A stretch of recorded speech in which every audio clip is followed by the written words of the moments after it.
Okay. So, Matt, I'd love to hand it over to you. Matt is a wonderful member of the WCM board. And as you're going to find out today, quite an expert in everything that we're going to be talking about with supporting English language learners who works at the Office of Public Instruction. So, I'll turn it over to you, Matt, to give your official title and anything else that you think folks need to know before we start our conversation. And thank you so much for taking the time to share your expertise with us. We're really excited. No problem. Madagyabi, Dayayahibi, Owahinga Wamni, Magyabi. Um, my name is Matt Bell. I'm the language and culture specialist at the Office of Public Instruction. I work with the Tribal Student Achievement and Relations Unit, which kind of works in tandem with the Indian Ed for All unit. I'm Nakota and Aani from Fort Belknap. I live in Missoula, graduated from UM, have a wife and 6-year-old, and yeah, I've been doing this language and culture specialist thing for about 3 years now. So, um, let's see. Um, so one of the things that I really appreciate about the position that I'm in is that I get to interact with the tribes and educators who um, are in Montana tasked with the Indian Ed for All um, constitutional requirements and kind of other support things that go into building a good resource base for Indigenous knowledge and incorporating Indigenous students' backgrounds into educational opportunities. Part of the basis for which we serve Indigenous students and provide their educational resources um, is due to upholding treaty obligations and being a part of that system and fulfilling those duties. But above all, we want to see our students succeed. And so one of the kind of particular interesting overlaps in the education system is American Indian students qualifying as English language learners. And so we'll kind of talk a little bit about that and some of the significance and what we can bring as writing coaches and um, other resources. So Montana is very diverse. It's a very big state, as you know. Uh, Traditionally, there were more than a dozen groups in the state that called, you know, before the borders were here for Montana as well as Canada.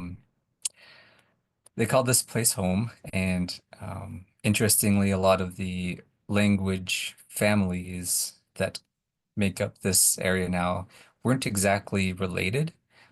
So when we talk about indigenous languages or native languages, the people who live now in or near Fort Peck speak languages that are kind of night and day from those that are on the Flathead Reservation or um, yeah, uh, and kind of vice versa. So there's a lot of diversity in the language and culture represented, um, and not just in the words, but in the way the language is conveyed. So um, it's important to understand that these are fundamental assets to Montana history, Montana people, and their cultural expressions of identity, as well as I guess to some extent English, the English language does borrow a lot of indigenous words in its lexicon, so there's a bit of overlap there as well. To kind of ground some of the discussion, I kind of thought we would incorporate the um, Indian Ed for All essential understandings and kind of see how those can kind of be reflected in some of the this work we do as teaching and coaching writers, readers, especially those who um, are still um, reaching for that proficiency benchmark. So the first essential understanding is there's a great diversity among the 12 sovereign tribes of Montana in their languages, cultures, histories, and governments. Each tribe has a distinct and unique cultural heritage that contributes to modern Montana. In addition, the languages have regional dialects and approaches to language learning. Some people who speak Nakota in Fort Peck speak a different dialect than those who live in Fort Belknap. Um, some people who speak Nakota and those places have a different dialect than those that are spoken in Canada and places. Similarly with Cree and Blackfeet. Um, so just like how United States, we have kind of interesting dialects between East and West Coast. Some people can kind of pick out some of these dialect differences, and they are, I guess, reflective of the places they come from. Some languages are part of the same language family, others are very distant or totally unrelated. Some of the language families that the Montana languages are part of stretch almost to the East Coast, and others obviously go to the West Coast, Salish specifically. Some are stretch into Canada. Yeah, so some are related, some are, like I said, night and day, but all are very worth celebrating. Essential understanding too. Just as there's a great diversity among tribal nations, there is great diversity among individual American Indians as identity is developed, defined, and redefined by entities, organizations, and people. There's no generic American Indian. Um, so with regard to incorporating languages, everyone's at a different place in their language journey. Some people are learning about new resources and opportunities to learn and practice every day. Um, so, it's great to celebrate the language pieces that everyone knows, and um, I guess it's a feeling out there in the language learning community that some people are afraid to be ridiculed or teased about the way they speak or saying things or expressing themselves. And so it's always best practice to, celebrate and not put anyone down and just encourage as far as that goes. I know people like writing coaches are great about doing those kind of things. Essential understanding three, the ideologies of Native traditional beliefs and spirituality persist into modern day life as tribal cultures, traditions, and languages are still practiced by many American Indian people and are incorporated into how tribes govern and manage their affairs. Additionally, each tribe has its own oral histories, which are as valid as written histories. These histories predate the discovery of North America. So language and culture are inseparable. The languages are a part of everyday discourse to varying degrees. Knowledge of indigenous languages are invaluable assets to indigenous communities and business, ceremonial, and many other settings. Many communities are actively reincorporating their language into public settings and new and innovative ways. Um, so yeah, the work is always ongoing, and it's helpful to pitch in on these efforts to incorporate indigenous languages wherever we can in reading, writing, or other expressions, I guess. Um, though there have been tribal peoples living successfully on the North America, oh, sorry, essential understanding number four. Though there have been tribal peoples living successfully on the North American lands for millennia, reservations are lands that have been reserved by or for tribes for their exclusive use as permanent homelands. Some were created through treaties, while others were created by statutes and executive orders. The principle that land should be acquired from tribes only through their consent with treaties involved three assumptions. Both parties were treaties, both parties to treaties were sovereign powers. Indian tribes had some form of transferable title to the land. Acquisition of Indian lands was solely a government matter not to be left to individual colonists or states. So, while many American Indian students or sorry, on a reservation, um, many also live in towns or urban areas that are outside the boundaries of the reservation. However, the land, wildlife, and resources are all spaces that are significant to Indigenous history and contemporary identity. The stories that constitute Indigenous identity and understanding transverse contemporary borders. So it's best to help students, Indigenous backgrounds, celebrate their place wherever they are. If they're in a city like Missoula, if they're in a smaller town like St. Ignatius, or anything in between. Um, all of those places and things and wildlife and the air, the water has a significant history to the people, and so it's best not to relegate them just to the reservation. I guess in addition on this note, that sovereign powers, it's best to um, I guess acknowledge that there are um, sovereign intents with regard to education from each tribe and um, goals and directives. And that's a little more for the educator side of things.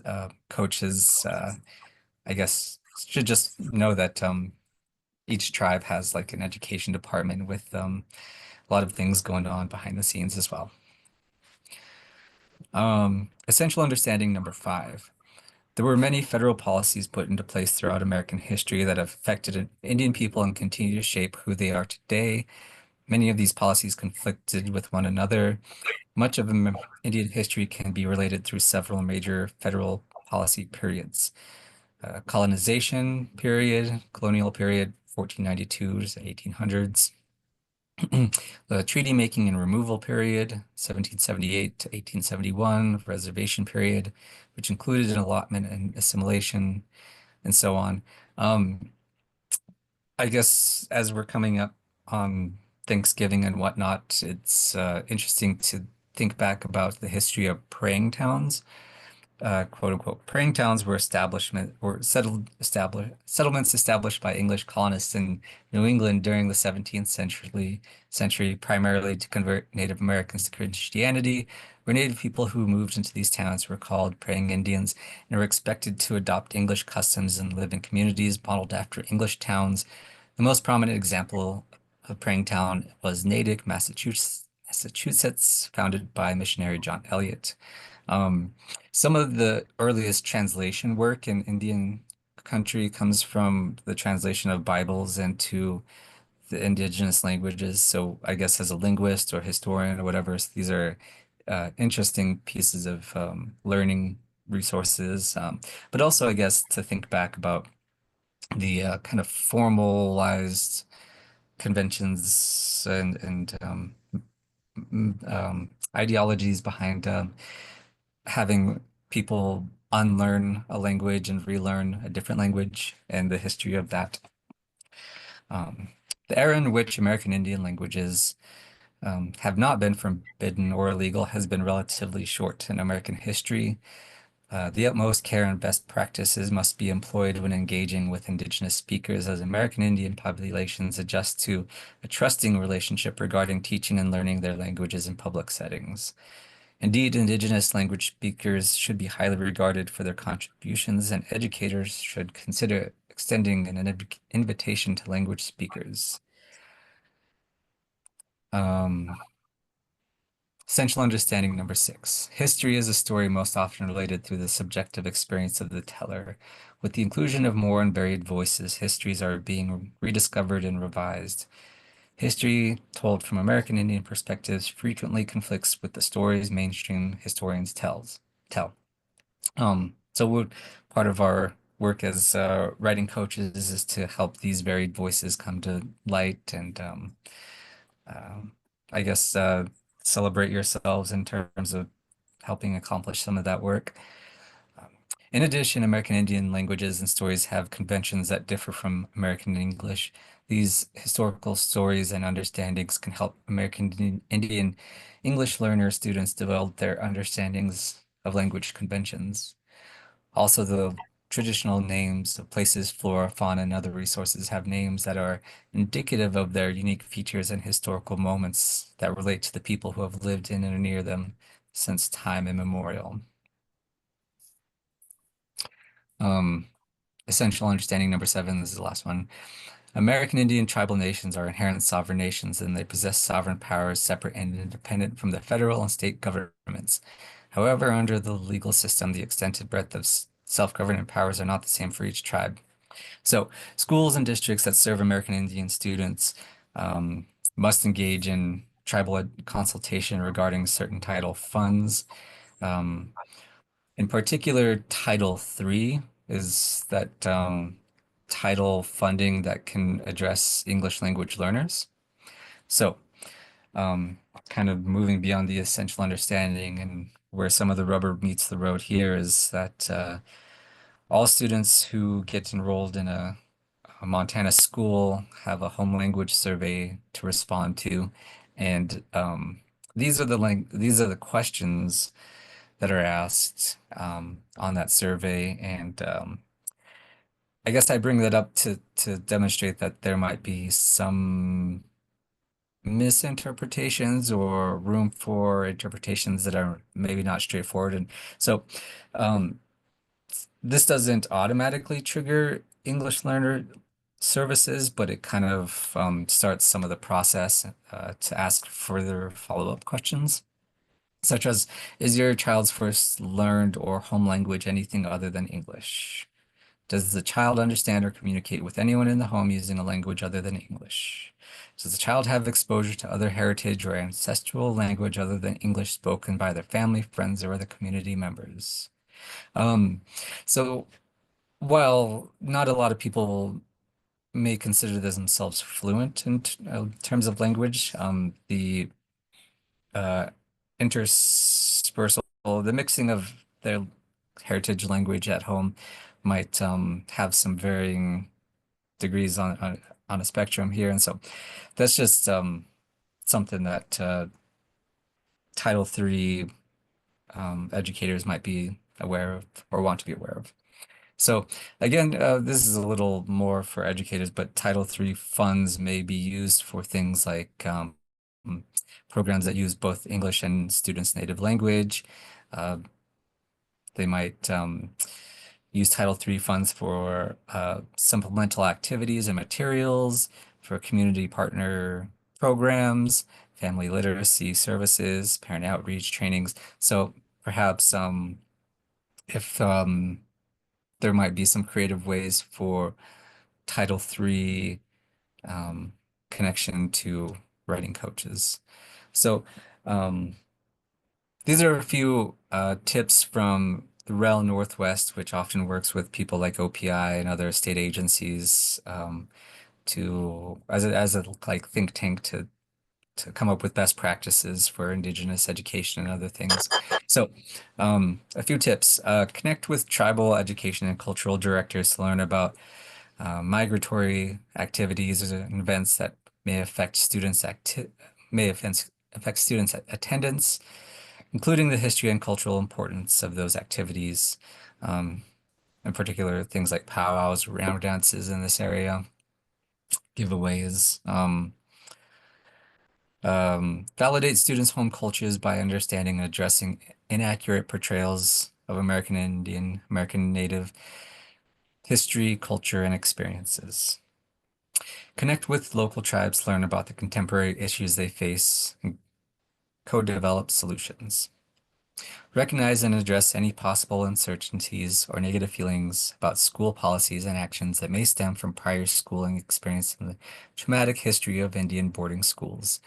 Um, that last one might be a little bit more relevant these days as we kind of had that address from the Oval Office a while ago recently about uh, the history of Indian boarding schools. And so um, some of those feelings, might be somewhat more present recently than in the past. And I guess as people who learn from their family and have genetic memories, the the like the authority figure status of teacher, student, that convention sometimes might come into play in terms of addressing students, especially those that you don't know. So part of our work that we do with tribal student relations is to help educators and others like coaches and such think about how to approach, oh, whoops, I don't know why. Um, think about ways to approach Indigenous students and families and such. The most important thing to understand is that relationships are key in Indian country with Indigenous people. Success is really built upon developing healthy relationships, first with self, and with others. Having healthy relationships is kind of one of the fundamental building blocks um, of anything in Indian country, and so we promote the values, the healthy identity pieces that go into that. And some of that might not always exactly align with, Western mindset, quote unquote. Um, so this is a little food for thought in terms of how some of that might differ in terms of fidelity as documentation versus fidelity as relationships, in terms of success, verbal communication versus nonverbal communication and the importance of that, the importance of individual versus the importance of community. And so I guess when we come in as when you think about coming in as coaches, think of maybe think about maybe where those some of those goals might lie in terms of developing a written piece or expressing a thought or chasing down a thought. Maybe it isn't always about them. Maybe there's a bit more of their community voice they want to include that you could help bring out. Um, so just a few personal bits of food for thought. Humility and respect for elders in the face of unfamiliar situations might lead some Indigenous learners to take the role of listener as opposed to contributor in some instances, including lessons that require oration. So we don't often like to come across as foolish or unknowing. So we often, as Indigenous people, like to listen a little bit more. Um, but oftentimes that may come across to educators as us not paying attention or not engaging or not knowing the answer. But in reality, it might just be more contemplation before expression. Students and families may appear less engaged, but may feel like they are practicing restraint and allowing others to engage before themselves so as not to appear boastful. Um, this is kind of that not being the taller poppy in the field. I forget the expression, but sometimes we choose not to put ourselves out there as much as maybe we could in terms of skill or talent in Western ways. We like to make sure everybody is engaged that wants to be engaged before taking the lead or going forward with certain things. Um, those with experience in Indigenous communities should help advocate for students and families that may appear to align with Title III supports. Having positive relationships is key to learning and developing the other positive identity affirming experiences in Indigenous communities. Just again, if there's a chance to assess what kind of help a student might need, bringing in someone who is very familiar with them and their mode of expression often produces best results. And sometimes those things are a little hard to articulate.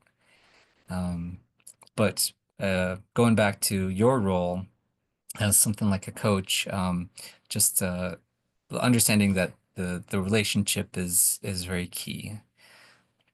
Many indigenous students are many indigenous languages are verb intensive, while American English employs more nouns with a variety of languages of origin.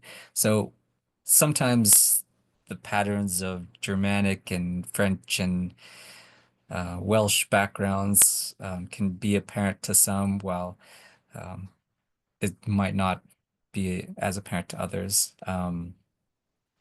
Uh, and yeah, indigenous languages are very verb-based. There's less emphasis on the noun and more emphasis on what the verb is doing in approximation of who and what and how. And there's a lot of blending of things and of words. It's very interesting. There's more to be said about like the um, worldview that comes with being in verb intensive, but that's maybe for another day. Um, so, like I said, American English has a lot of borrowed words from indigenous languages, prominently place names. So if you've ever been around Minnesota, going east, there's a lot of Ojibwe inspired words. Um, like other communities, many American Indian communities incorporate indigenous words, blended words or expressions in contemporary life as expressions of unique identity as well as communal signifiers. So I hope that, education professionals are beyond the days of disciplining students for using indigenous languages simply because they are not in the know. Hopefully we are a part of the resurgence of indigenous languages blended into English or standing on their own or whatever.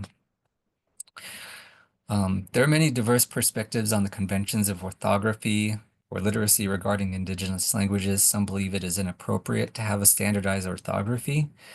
Many languages differ in spelling conventions among and between dialects. Um, there may be a spectrum of interpretations to the questions on the home language survey. Again, that's more for educators.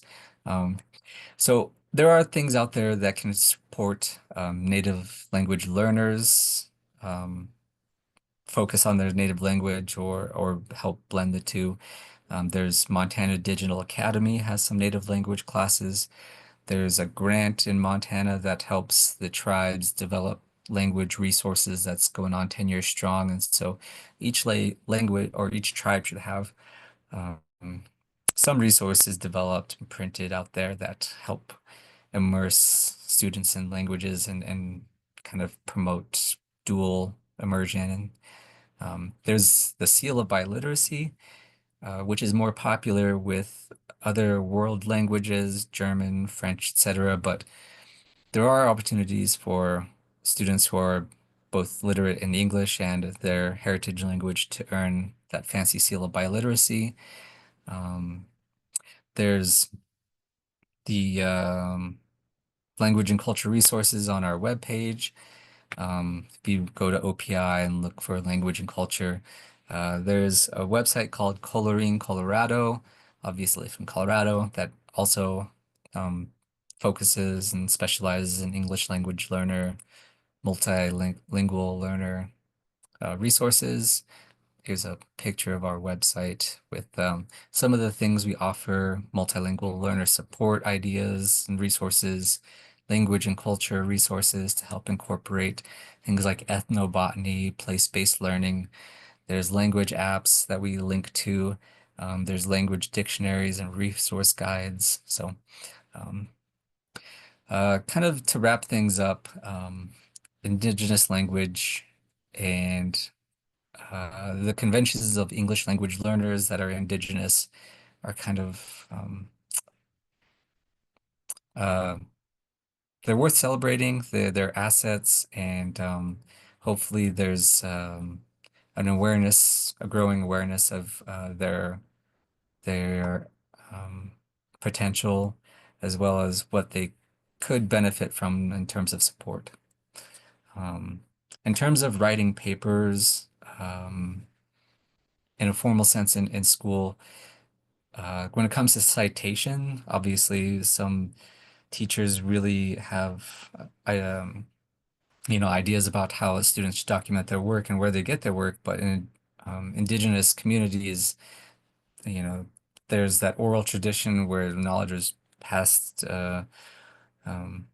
verbally, and so there is, that growing movement in academia in America to allow for indigenous knowledge to be cited kind of as an oral tradition rather than who wrote what, when, and published, etc.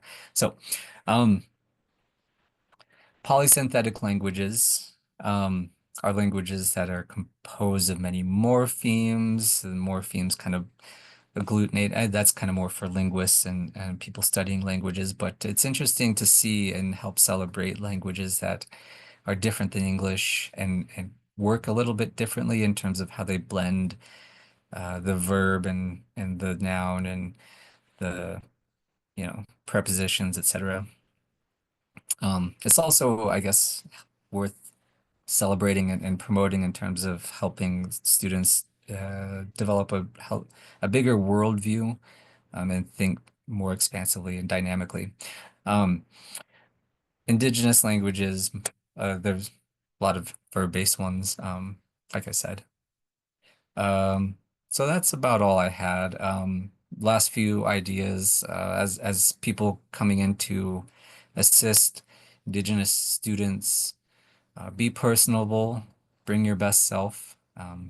Offer a piece of your ego as an act of reciprocity, kind of offer some story of yours, something that happened in your life that you can laugh about and share and make yourself seem like a person and not an authority figure, someone who can walk shoulder to by shoulder, shoulder to shoulder with a student and celebrate life and rather than being another authority figure.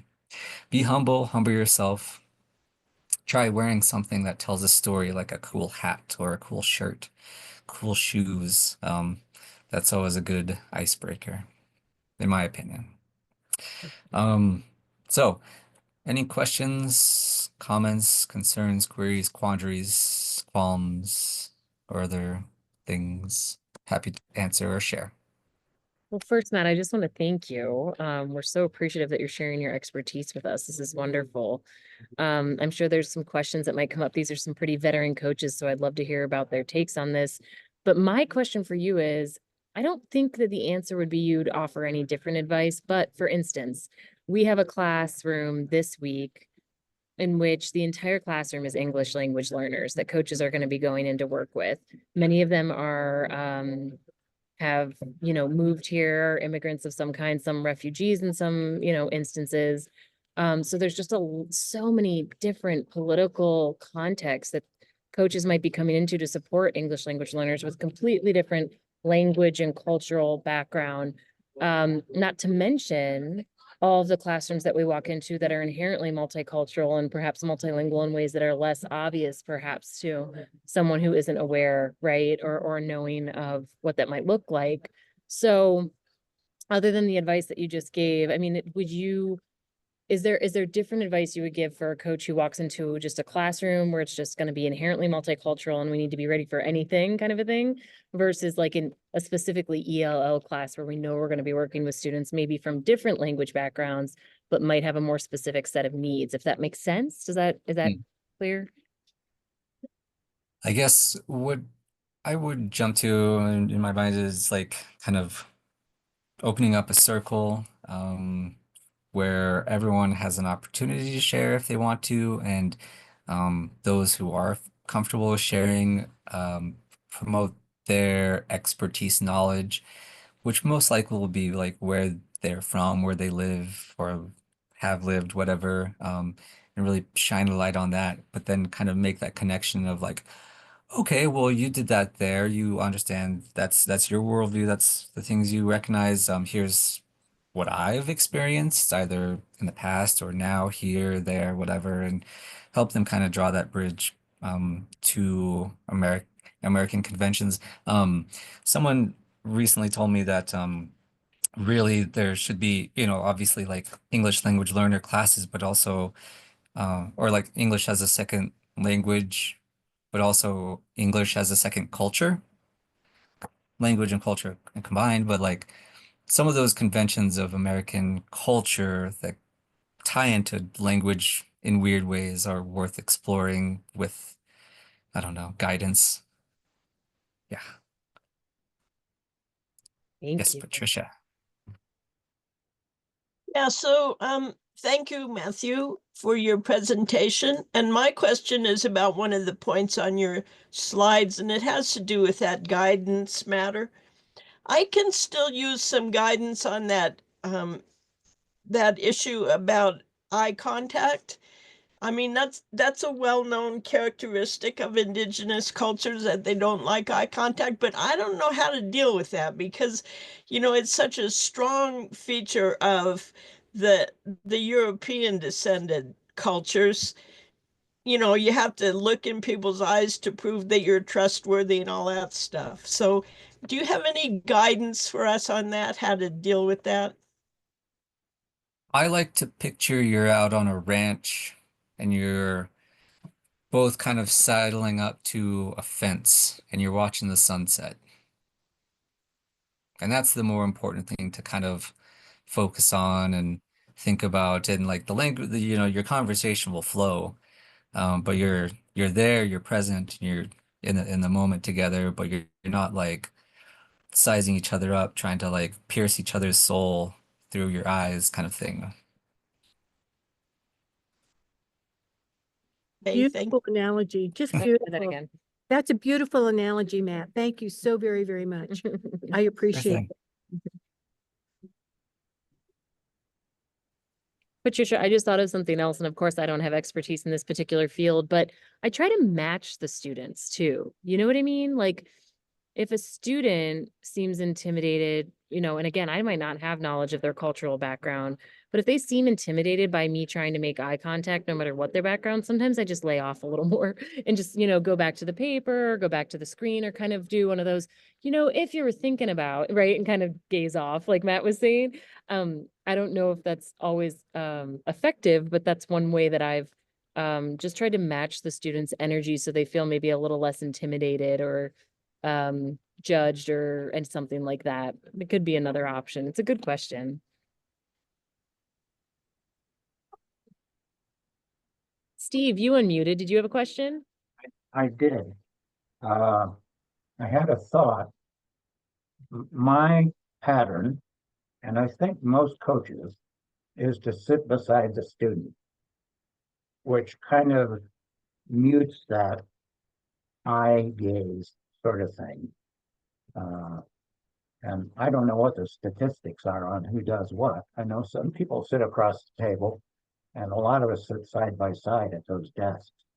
So I think that builds in a little distance that's good. Thanks, Steve. That's a good point. Because we're not always in charge of how the actual coaching sessions are No, set up or organized space wise. Sometimes the teachers aren't either. They're like, hey, this is what we have today, right? So that's just nice to be aware sort of on the micro level of how you can be physically with a student and how that might change the dynamic. That's a good point. I have an impossible observation and question for Matthew. Uh, Yes.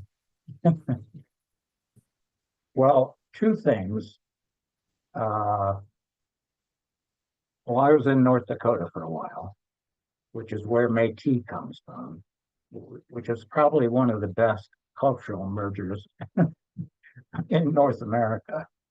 Uh, and then today, there's a native urban culture, especially in California, in some cities. And it's changing the language, I suspect. And I don't know where I'm going with that. I would just be interested if you have any reaction to that. Yeah, that's interesting to think about. I mean, you brought up Métis, which is very like prominently like French and indigenous. Right? Um, there's like mestizo, they used to say, more Hispanic indigenous or whatever. There's like Creole. There's all sorts of fun, like in diverse mixes and fun like bits of history about why those cultures came together, and then like the beautiful things that they come up with, like gumbo. Um, yeah. Yeah. And then I guess we're seeing some of that real time, but taken in a historical context, there are like interesting ways that the languages have kind of co-evolved, um, incorporating things like burrito. Like that's a very obvious word to most Americans, but it's certainly not English. I don't know. Um, I this one of the funnier comments I've read online recently is that English beats up other languages and takes words out of their pockets.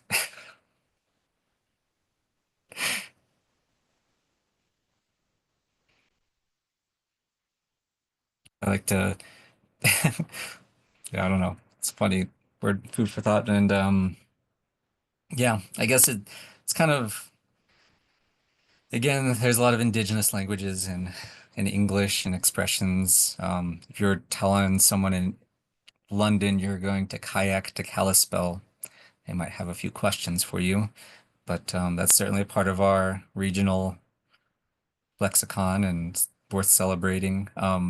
But uh, I guess going back to the differences, reading translations or speaking to indigenous speakers or even reading a lot of contemporary books, the value isn't as much in like the flourishy language, like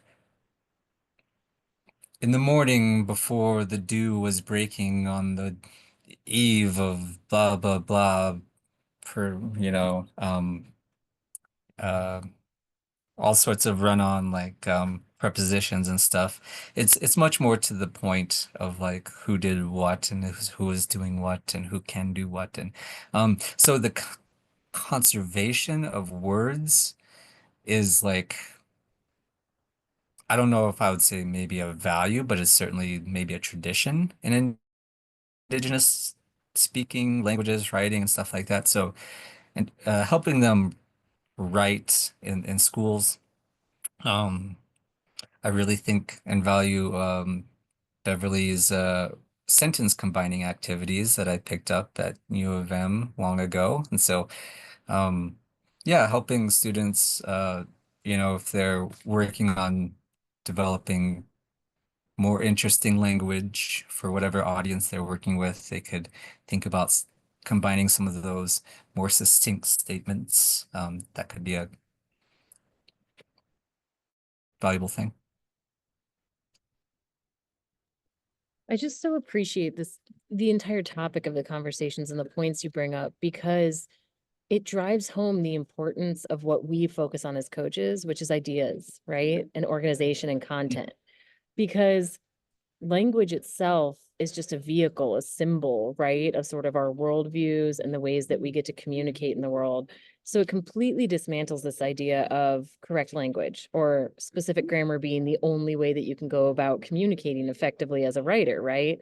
So I so appreciate that you're infusing sort of our coaching philosophies with a much deeper understanding of what language actually means, and therefore why we do focus on, and not only the ideas and content, because that's still filtered through our individual cultural lenses, but the idea of the student's voice, right?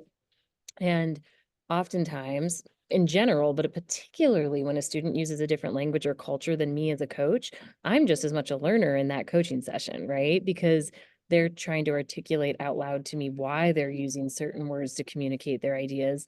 And they might inform me of a way that they can use language in a way that I never have considered because I have a specific cultural view versus omnipresent, right?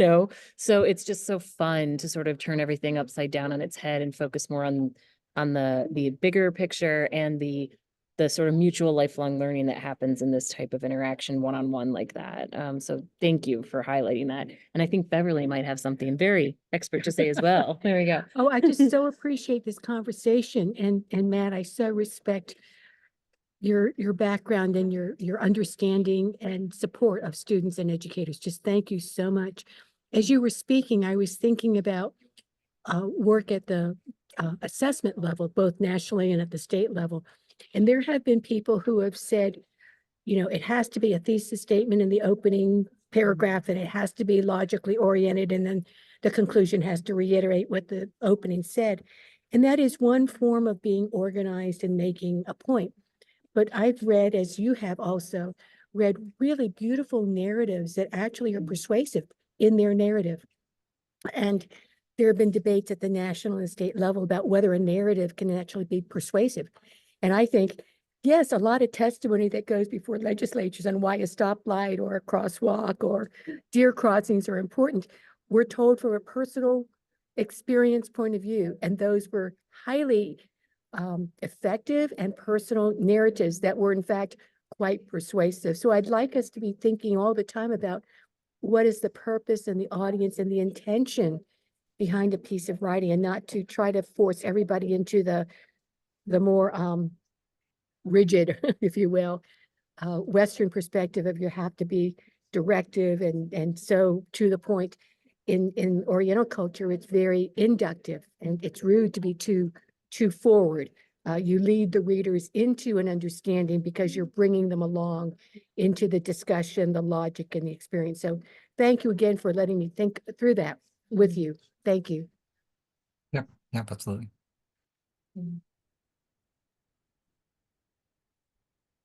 Coaches, any other questions, comments, reflections on your experiences? Sylvia, go for it.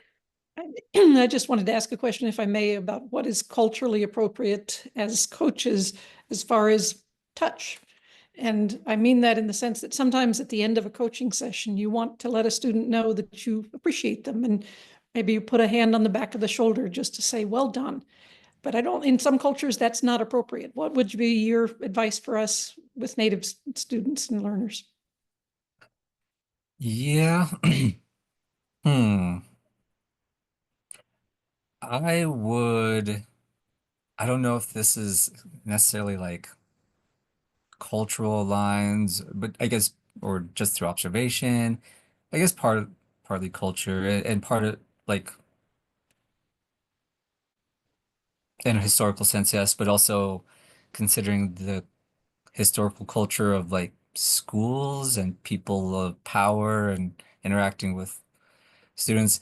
Um, I would try to meet them halfway and offer them a pound, or handshakes are very highly regarded in Indian country. Um, People, if they respect you, often will come shake your hand, or as parents, we say, go shake their hand to our kids, like if we, want them to show their respect. So that's good. But yeah, some people, I'm gonna be honest, even me, when it's someone I don't know who puts their hand on my shoulder, sometimes I gotta, um, yeah, I don't know. I hope that Thank you. sort of unmuddies the, yeah. Thank you. As the parent of a toddler who is a very strong opinion about everything in life, I would agree. I would just say, I think meeting halfway is always good, no matter what the culture, right? Because we don't know the background of certain kids. Like Kat Jackson, our Missoula Valley coordinator, did our previous meetup on the topic of kids who've experienced trauma. We just don't know what touch can sort of trigger in different people and the things that they'd experienced in general. So I think making the offering without with giving them the option of consent no matter what is always the way to go. Like I was saying, even at 2.5, they have strong opinions, maybe with even out a filter at 2.5 of don't touch me. You know what I mean? A 17-year-old might know better to not say that, or maybe, but they might still be thinking it, and we would never want to make them uncomfortable just in case. It's a good question though, Sylvia, because in some cultures, physical touch is very much encouraged, even in a public school. So might as well be on the safe side and let the student choose. So good question. Yeah. Yeah, and I guess I wouldn't be speaking specifically to any culture at the moment specifically. Like I've observed that there are like a lot of differences in terms of gender interactions. Some people have, I don't know, just different feelings about the appropriateness of that kind of thing between adult. I don't know. I don't know what I'm trying to say.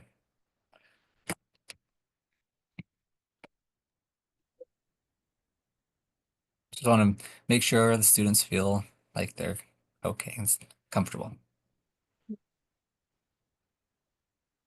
Bill, did you have anything that you wanted to bring up?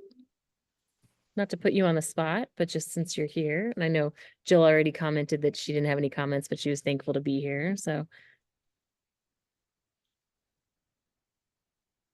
Bill might not be available. That's okay.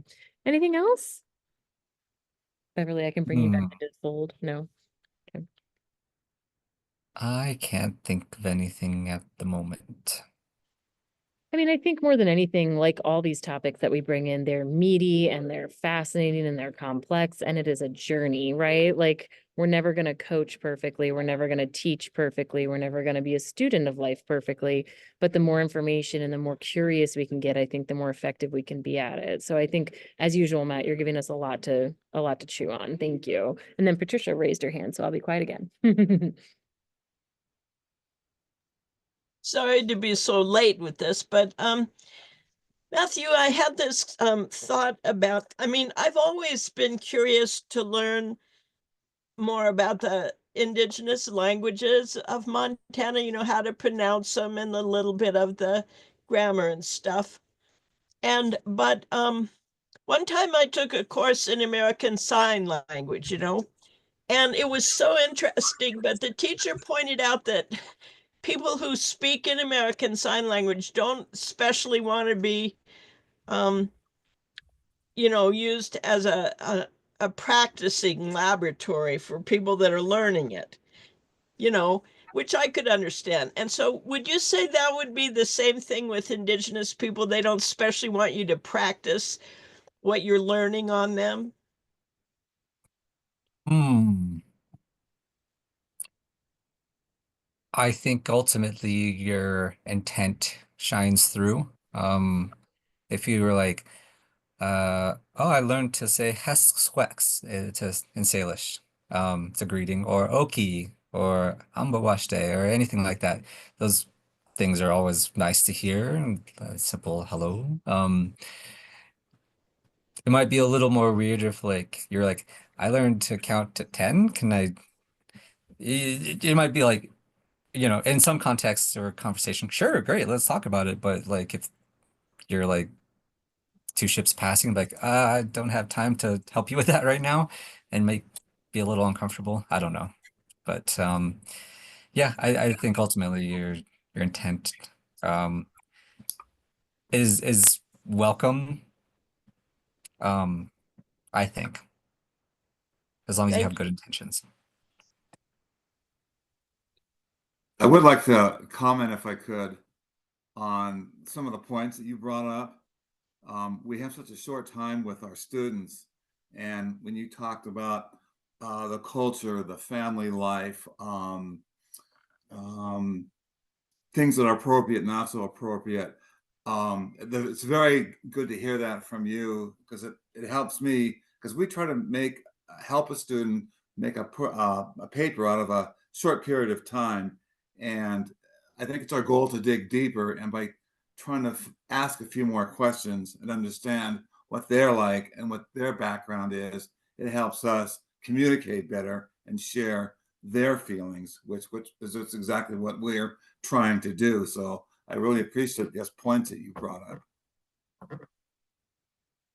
Yeah, sure thing. I think we all have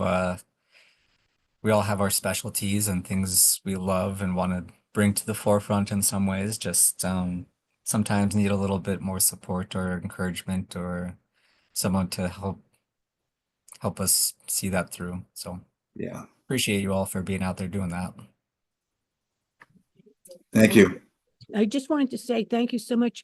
The other thing too is that it's the student who decides how far and how deep to reveal. Because when I was growing up, I so much wanted to be like all the other students and not to be the token minority.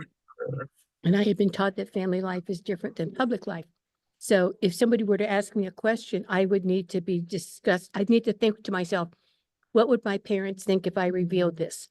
And so at different times in my life, I would have more openness or not openness based on how comfortable I was or am with my identity or things that are going on with friendships and so forth. So I would always be open to asking the question that's truly open-ended, not I'm asking you a question, you better answer it. So if we ask it truly as an open-ended question of an invitation, then it's up to the student to decide what and how or if they wish to share, not only verbally, but in writing. So thank you for considering that. Thank you. Beverly. Well, we are at the top of the hour and I want to respect everyone's time. Matt, thank you so much again for bringing these conversations into our organization and community. I think everyone's really excited to just keep learning together. So we appreciate you opening up those topics. Anything else anyone like to say before we just sign off and say thank you? And thank you, coaches, for your time. As volunteers, we're so happy that you're lifelong learners with us, and making these support systems for students deeper and deeper every coaching session and every time we learn something new. So thank you, everyone. Thank you. All right. Thank Take you all. care. Thanks, everyone. Bye-bye. Bye-bye. Yep. Thank you.